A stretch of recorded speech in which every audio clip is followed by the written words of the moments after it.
Hey guys, I hope everyone's doing well. Today we are just going to start diving into a little bit of graphic design of our own. Um, as you guys know, we don't have access to a lot of the programs that we have at school. Luckily, there's a program we can use to practice some of the basic skills.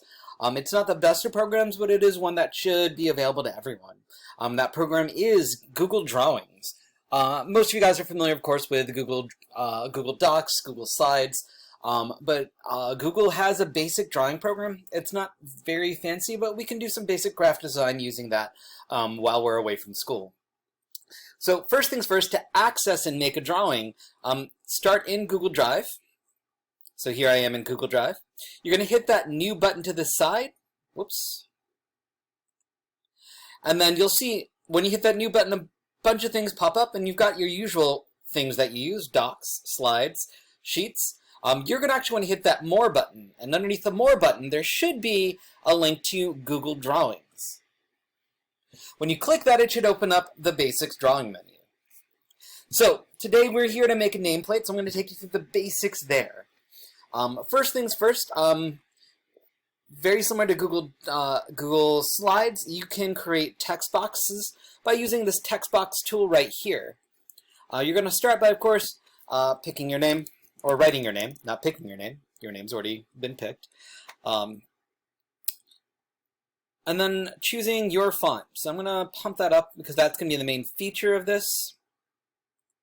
So there we go. There's that Mr. Romano. And now we got to pick a font that kind of fits that personality. As part of this, you have to think about where you're going to be making it, or where you're going to be putting this nameplate theoretically. You don't actually have to put it in this place, but you should design it with that place in mind. I've already made one example one for you guys, and I explained I made this for my workspace here at home, just to kind of keep me cheerful, have something nice around so that I can keep in a good mood. Let me make another one for this example. Let me think of one other location. So the location you can pick can be something that's in the future, like your college dorm room. It could be for something more official, like your nameplate in an office. I'm trying to think of where I would like mine to go. I'm going to make mine for my front door. Actually, let me change that. Let me make this for my office at school.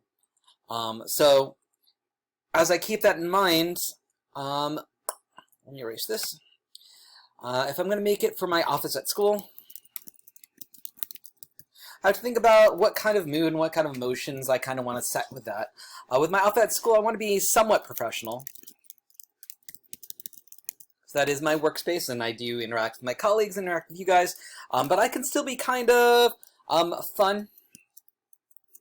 So I can't make it like super childish, but I can make it something that kind of fits my personality, because I tend to be much more like a fun, kind of bubbly personality. But this is still for a workplace, so I have to kind of think of something that works for school, but still works for my personality. So looking through, that's probably not going to work in a professional setting. It's fun, but a little bit too much. I don't want to use... I'm tempted to use the one I've used before, which is, if I can find it here. See, I've loaded up too many fonts, and now I can't find the fonts that I want to use. Special Elite, which I've used in the past, but I've used that a lot, and I don't want to use that again just because I don't want to overuse something. I also similarly don't want to use press start to player, just because that's probably not going to be professional either. It's got that same issue of that other one. So I'm going to choose... let's go with Pacifico, actually. So that's kind of fun and bubbly, but it's still kind of more professional. It's not one of the handwriting ones. It's not one of the ones that looks super rough. So that kind of works for that professional kind of setting. So as I'm moving things around, you'll notice those red lines pop up. Those are there to help guide you in your placements.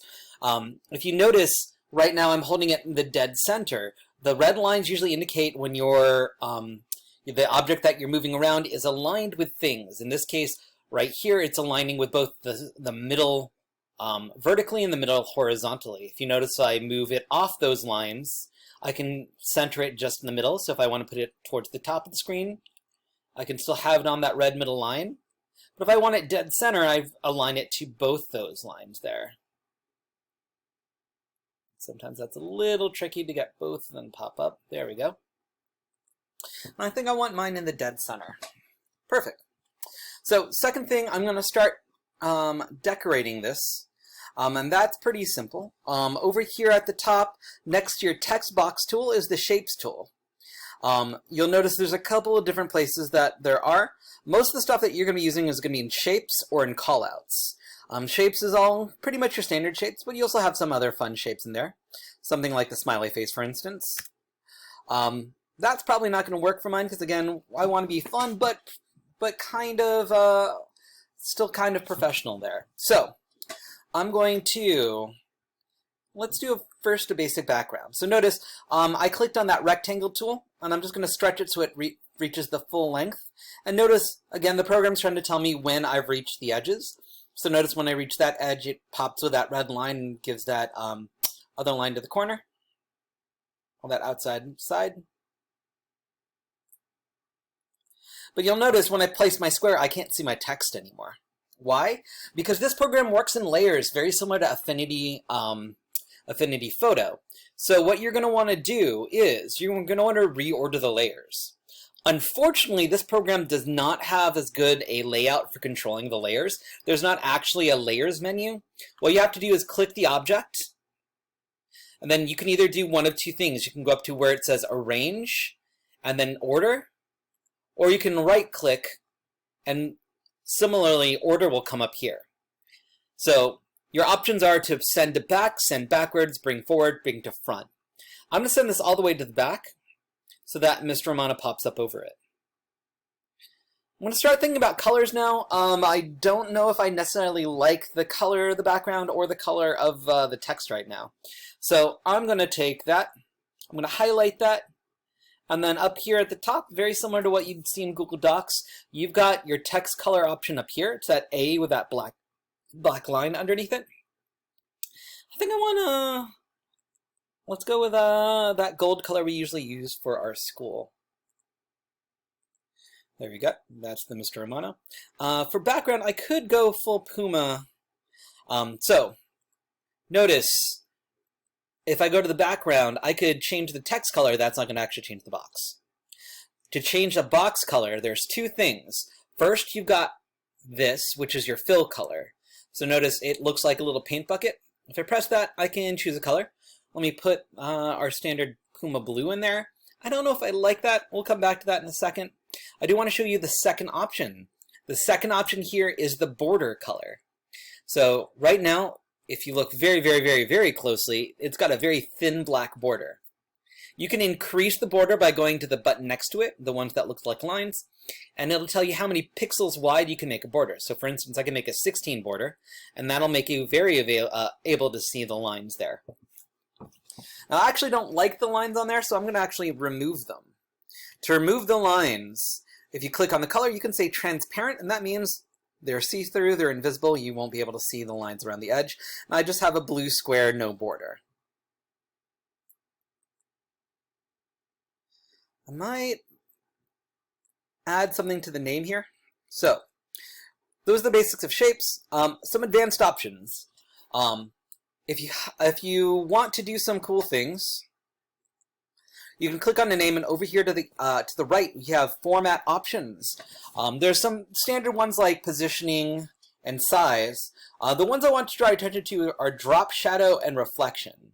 So I just click drop shadow, and what that does is add a shadow to your text. So I'm going to click that and unclick that so you guys can see the difference real quick. So that's with a shadow, without a shadow. Very subtle right now, but you can make things a little bit more obvious by adding or playing with these sliders. So your first slider is transparency. That means how see-through the shadow is. So I push that all the way to the left. It becomes very, very, very solid. You can't really see it though because the distance is so close. So I'm going to take that third slider and pump that out so you guys can see it a little bit.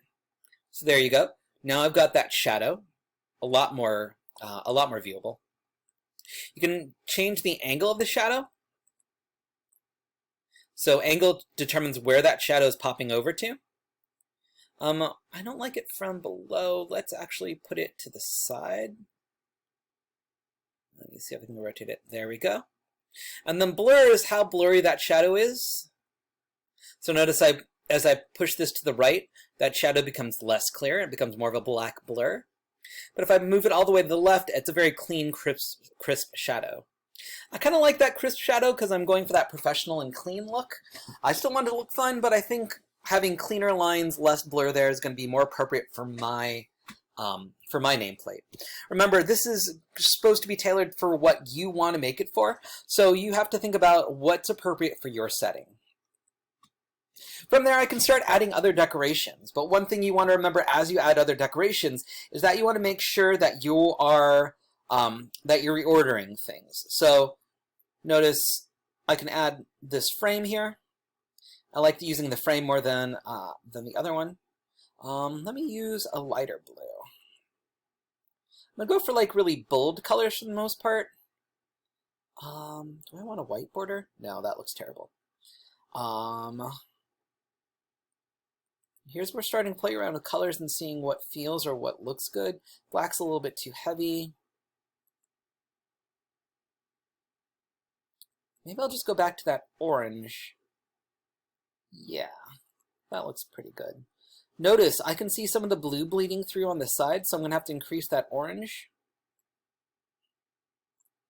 But as I do that, I don't think I'm going to have to reorder much here, because this looks to be exactly how I want things ordered so far. I'm going to move this slightly to the side because I want that to be a little bit clearer from the border. That looks pretty good. I'm going to increase that at the top there because I still got a little bit of blue. Let me pump that at the bottom. There we go. Still a little bit of blue on this side. Awesome. So I'll add a drop shadow in, make it less transparent, put the distance in. I'm going to try and make that angle looks like it's on the inside there.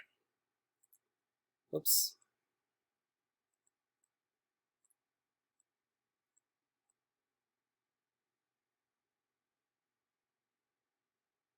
There we go. And so that looks a little bit more 3D around the edges. If I were, I would probably continue working on this for a little bit to get it where I want, but this is a nice start and gives you an idea of most of the options. As you guys are going through, you'll notice some of the objects that you grab are going to have little orange tabs. If you notice, the orange tabs allow you to change the nature of the shape. So notice the orange tab up here is going to move in and out the border to make it thicker or thinner. A lot of shapes have these things, so keep an eye out for those as you guys make your objects, because this, for instance, also has that option. Notice that makes that a thinner star or a thicker star. Last but not least, as you guys are working, you might want to zoom in. Underneath the view, you also have the option to zoom. Unfortunately, I'm out of time now because the recording is only 15 minutes long, so I've got to cut this off right here. So we're going to work on this both today and Thursday. So don't worry about getting this done in one day. Most of today is just getting familiar with it. Really play around with it and really dig into the program tomorrow and start thinking about what you want to do with this and how you want it to look. Okay, I'll catch you on Thursday.